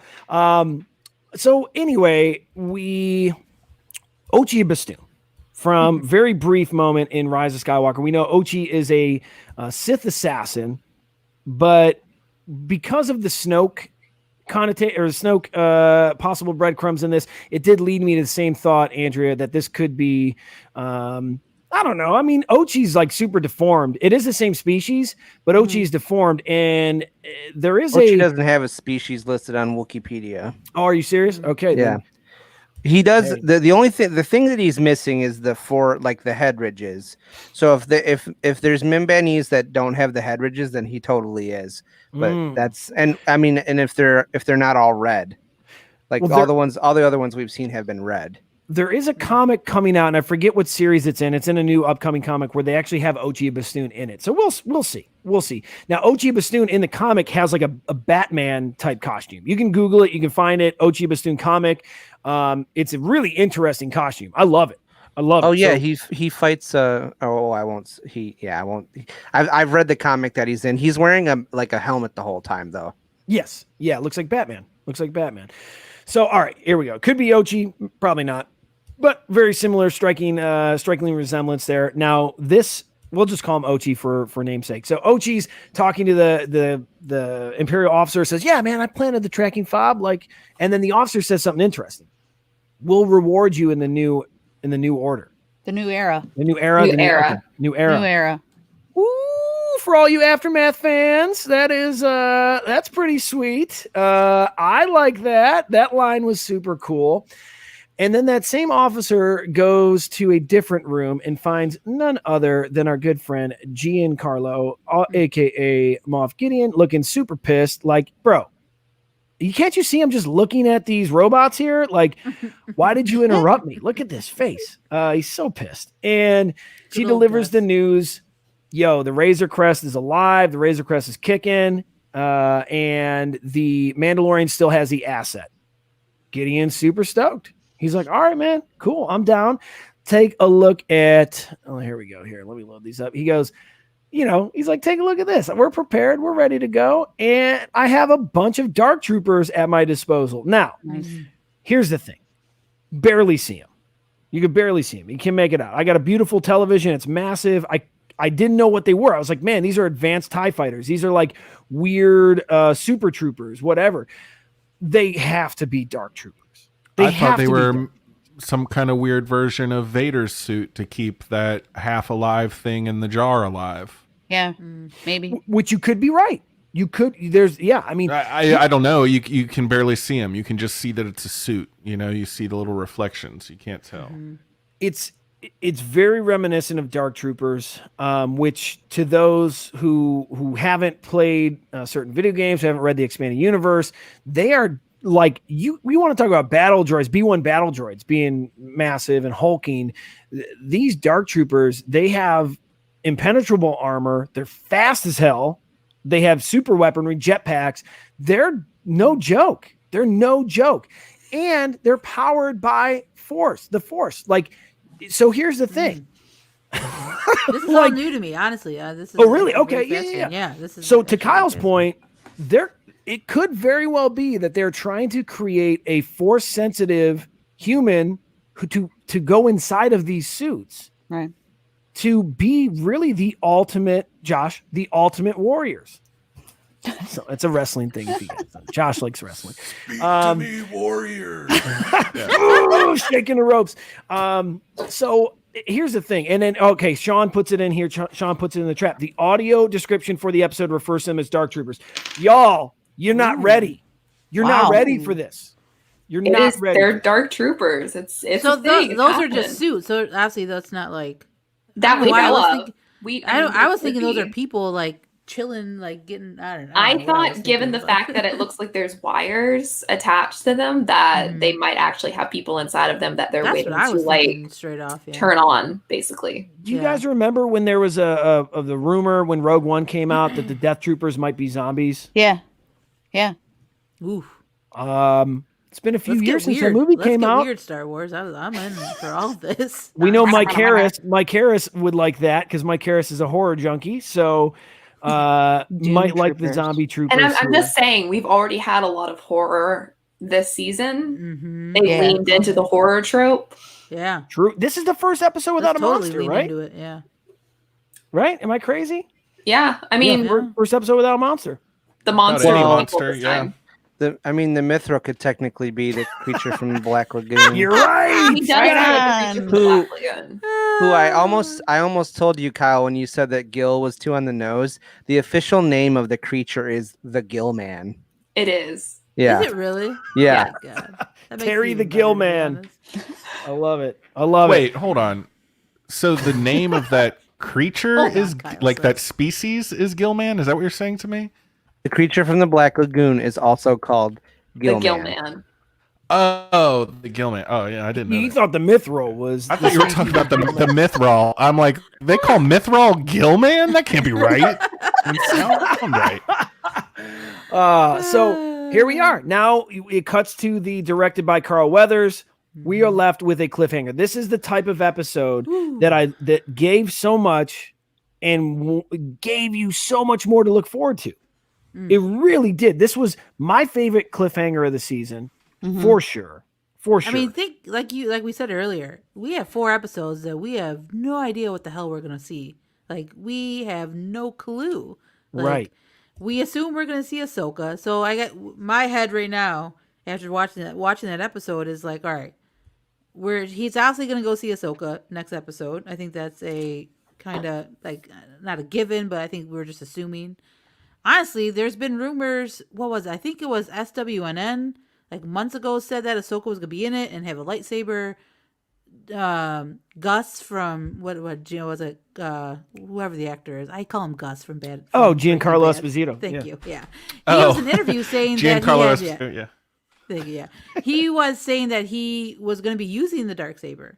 So, like, could we get an Ahsoka / Moff Gideon little fight next? Oh, dude, that's where I'm at right now. That would not go well for Moff Gideon at all. I can't imagine.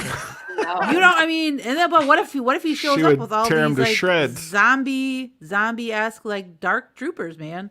I'm here for it. Well, you know, man, if you know anything about Dark Troopers, Mando cannot take on the Dark Troopers by himself. Right. You can't. Let's get the crew together, baby. Let's get Cobb Vanth. Let's get Boca. Let's get everybody Boba together. Fett. Let's do this. Let's get Boba Fett. Why not? Why not? I mean, we got to do it, baby. We got to do it. Bring him back. Tan. Get everybody. Let's do this. Maggie's gone.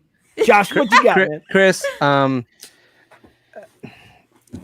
this was a good cliffhanger, but it wasn't the best cliffhanger of the season. Okay, hit me with it. I did not mean to put this back. No, I did. I didn't put it up, one, Kyle. baby. I didn't put it Episode up. 1 of this season was the best cliffhanger. Boba Fett is alive. It was good. It was good. It was very good. So, Maggie, we're good. We're done. We're done. We got it out. Now we're kicked off YouTube. Now YouTube's had enough. They're done. Damn you, Beaumont. Lauren knows all about that. She's been on our show when we violated our terms of service by putting up Beaumont's face on the screen. So risky. He still hasn't learned. I haven't put it. Oh, now we're kicked off. Now we're done. Kicked off. Now we're kidding. Maggie's just now we're out. Now she's we're totally out. done. Wrap it up. So, Andrea, what's your takeaway? We heard from Lauren. Where do you think next week, maybe the rest of the season? What do you think is going to happen here? Yeah, my stress level is really high, thinking that Din is going to be showing up on Corvus to see Ahsoka, and the Empire is going to be trailing right behind. So that's where I am. Ooh. I think that's so we think Ahsoka. We're going to see Ahsoka the day after Thanksgiving. Yep. What a treat. What dessert? Oh, man, and I'm off. So I'm going to get up and watch it at 3 a.m. Are you? Why don't you stay up? I might too, actually. I'm off work. Bro. Stay up. Well, see, the whole thing is that I'm probably going to be in a food-induced coma after eating, so I'll sleep a little bit and then get up to watch it at 3 a.m. Boom. Just like Matchbox 20 always said. You must be lonely. It's 3 a.m. I must be lonely. Was that Creed? What is that? They covered it. Yeah. Oh, man, Chris, if you can't come back from that, you might as well leave. So 90s right now. All right, let's Hey, I will accept here. Ahsoka with arms wide open. Oh. With arms wide open. Now. Yeah, like Mike Harris. Yeah, Mike's got it. Mike Harris and Noah in the chat here. It's happening, kids. Y'all. We're getting Ahsoka. We're getting the live action Ahsoka. I don't know what to do. I don't know if I'm ready for this, to be honest with you. Like I don't know if I can. Do we have a so nervous. Boca showed up. I'm just so nervous. Hey, do not Tab? Do not what? Wait, isn't she a fellow Michigander? Yeah, come on. Do not. No, she's from Ohio. Don't get it twisted. Okay. Yeah. All right. So I want to know what Mara. Are you groaning at Ahsoka? coming back or what's going on? Probably I mean, our that's singing. okay. I would like, the singing. Yes, That's Sean. Yes, That's I funny. fully believe that's gonna happen. No, Don't get me excited for that. No, and Like, if it not does, get me if excited if for it does, that. I will You be can more groan at Creed. disappointed. Yeah.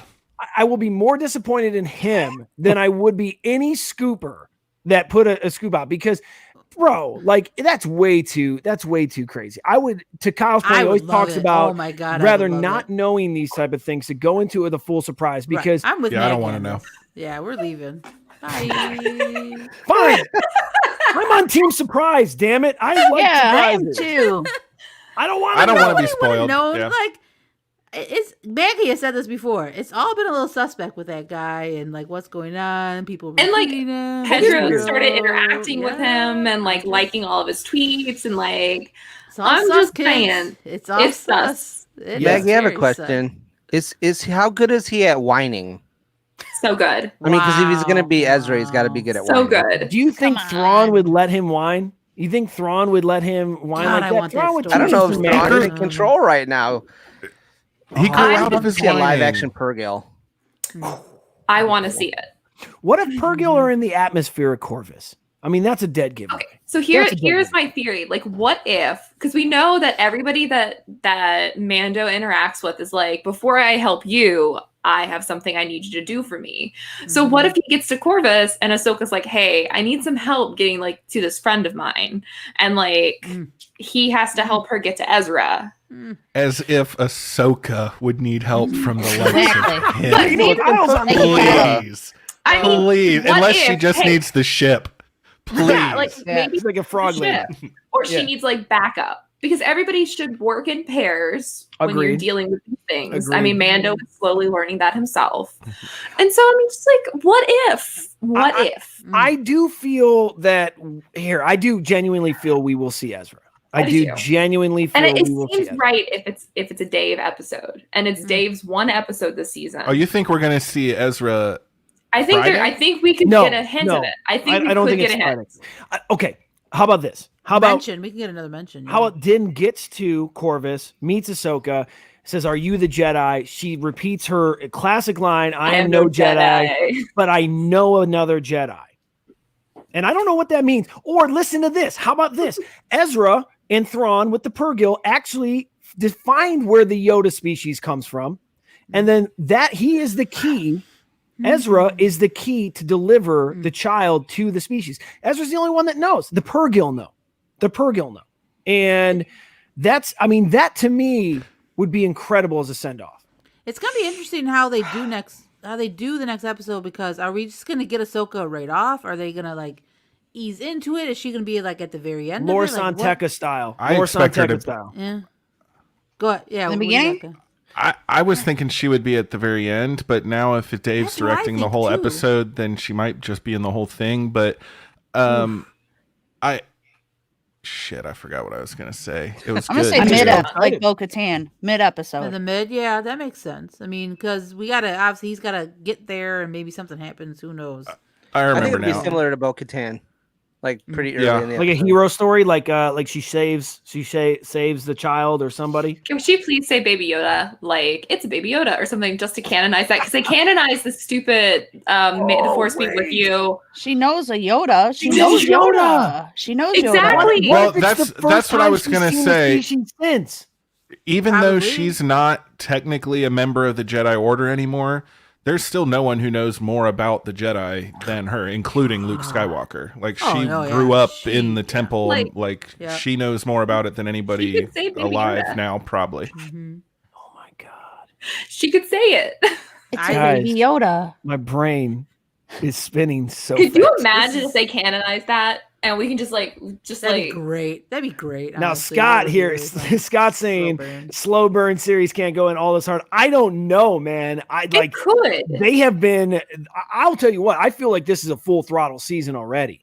I Oh, mean, right. I we really got 4 do. more to go. Yeah. And, Like- To It what could you were happen. saying though, like they did Bo-Katan showed up a quarter of the way into that episode, and then she was Mm-hmm. kicking ass like the rest of the time, and it would make sense if they did a similar thing. Pretty much, he goes on a little mission with everybody he meets up with, so it stands to reason that they would meet up and do a little thing. Something happens. Whatever.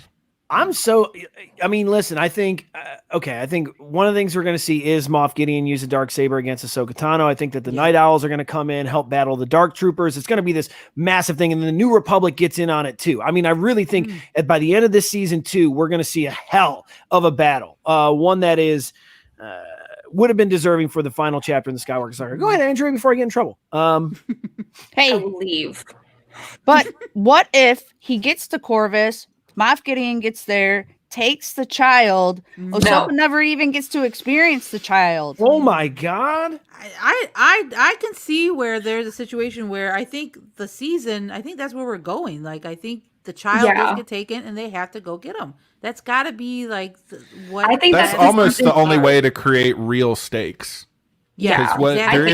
There is no danger of the child dying or Din Djarin dying. Yeah. Really, I don't believe that. And I think these last 4 episodes is going to be stakes because I think that's Moff Gideon gets the child, and I think that's where we're off the next 4 episodes. I know this was something that Chris said like earlier in our discussion. I do think that the season's going to end with Moff taking the child because, as somebody who writes stories, the stakes are increasingly higher with Din becoming obviously very emotionally attached to the child, and so ending the season with him losing the child to Moff Gideon is the perfect ending for this season and the best cliffhanger to make people lose their minds for the next year.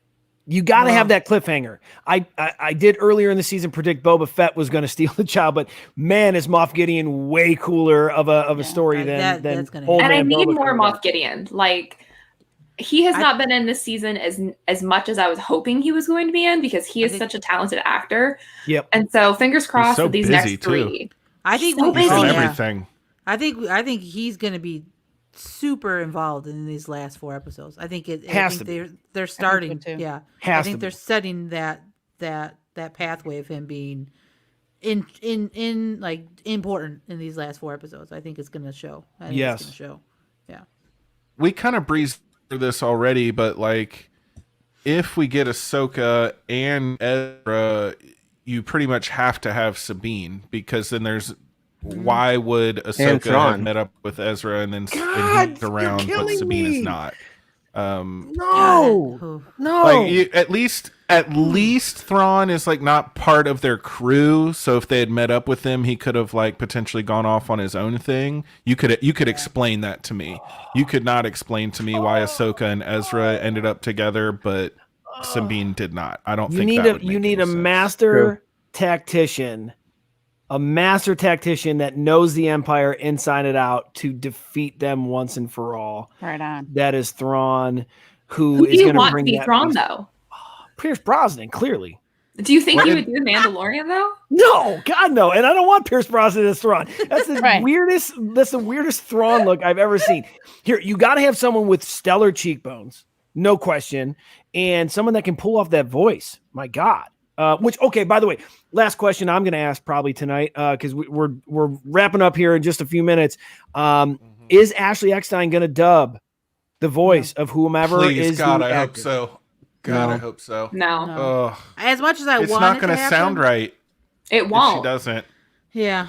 Yeah, as but much as I would want that, it's not going to happen. I just don't think if the rumor's true and if Rosario Dawson is it's basically been confirmed by Disney Plus Belgium, so I don't think you get her, and I don't think you dub her voice with Ashley. I just don't think you do it. Yeah, she's just so drastically different. Yes. It's going to be Princess Thrawn. Get out of here. Freddie Prinze Wait, but actually, I would be into that. I would be very into that. Who's the guy that plays Doctor Strange, the actor? Benedict Cumberbatch. My boy. Oh, don't do that Scott to said me. in the chat. What? No. What? Now, Mike asked the important question: Is Dank Ferret going to be back? That's the question. Next week. They've said it like 5 times. Hearing it. Can we get? I was talking about the lava meerkat. Yeah, the Dank Ferret. Back? Who?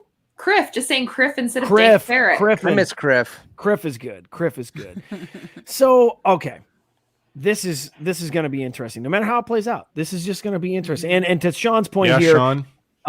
they dubbed Sam Witwer's incredible voice over Ray Park. Ray Park is not Rosario Dawson, though. Right. Ray you don't have a Ray crush Park on Ray is a stunt- Park. Ray Park is a stunt guy that they gave like one line to, and that Right. he didn't even do his own lines in the Phantom Menace. Sam played Maul for how many seasons? Yeah, He is Maul.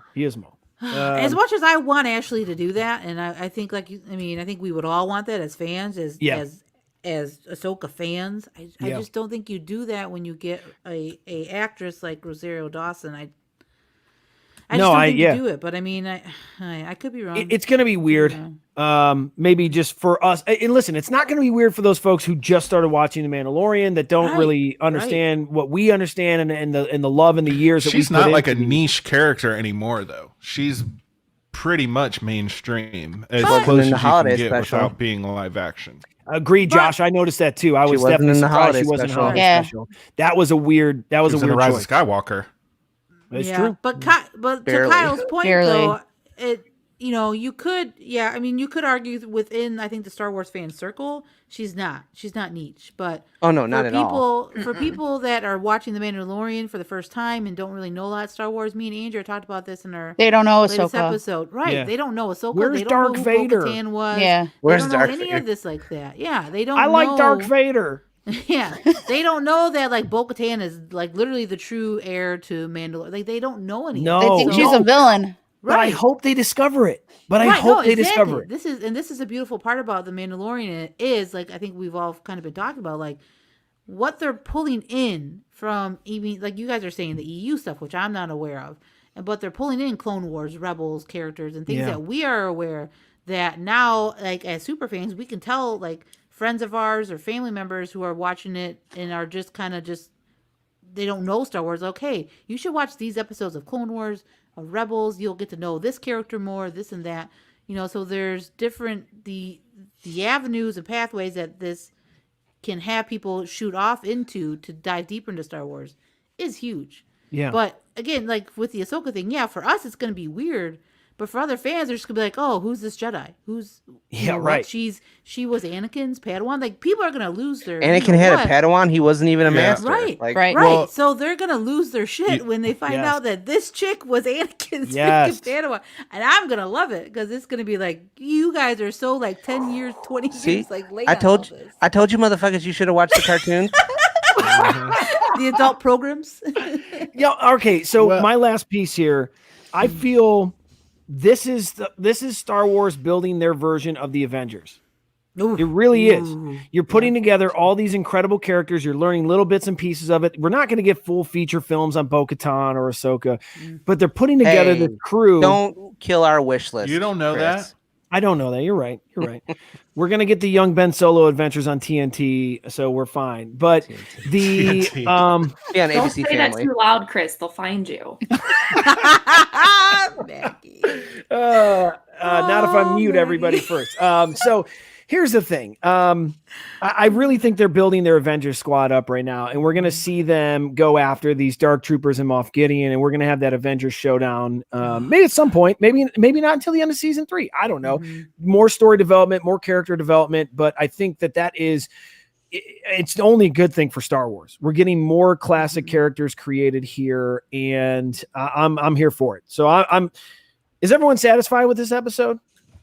Yeah, absolutely. Hell yeah! I saw some people on the Tweeter box say, "Wow, this is filler." Guys, this is our longest episode. This is our longest episode of Razor Crest Reacts, and we had Bo-Katan in the last episode, and we've talked more about the potential from this episode than any other. So, I think that's just because we have all this Detroit on the show today. It's so cold in the D. How cold is it in the D right now? Is it so cold in the D right now? Yeah, it's a little bit. Actually, it's not. It's like 65 or something like that. It's a balmy 65. It's a balmy 64. Balmy. Well, with that, we are going to wrap up this episode of Razor Crest Reacts. I'm happy it's not so cold in the D. I mean, it's cold in my heart right over here in the Red Wings logo here. I'm so excited for Chapter 13. I loved talking Chapter 12 with everybody tonight, as I do every week on Razor Crest Reacts. This show is incredible. It just gives us so much. And everyone in the chat, thank you. Thank you all. Please make a donation to the This Is the Way. We're going to post up the link on our social. We need to. Over $15,000 in donations. That is incredible. Thank you, everybody. Very cool. And please check out the Galactic Podcast. Please check them out. They are our OG Star Wars friends, and you guys are awesome. Seriously. So where can they find the Galactic Podcast? Yeah, well, thanks for having us on, first of all. I mean, this is always, I love talking to all you guys. You guys are family. Kindred spirits. Thanks for joining. Yes, we are. Oh, well, no problem. Yeah, they can follow the Galactic Podcast at the Galactic Pod on Twitter. That's where we're pretty much at. Our episodes can be found on, basically any platform: Apple Pod, Google Play, Spotify, Amazon Pod, all of it. You can pretty much find all of our episodes on there. So, yeah. And then you can follow me at my Twitter handle at LowRowNose and on Instagram. You can follow me, Andrea Gutierrez, at R2D2Step on Twitter.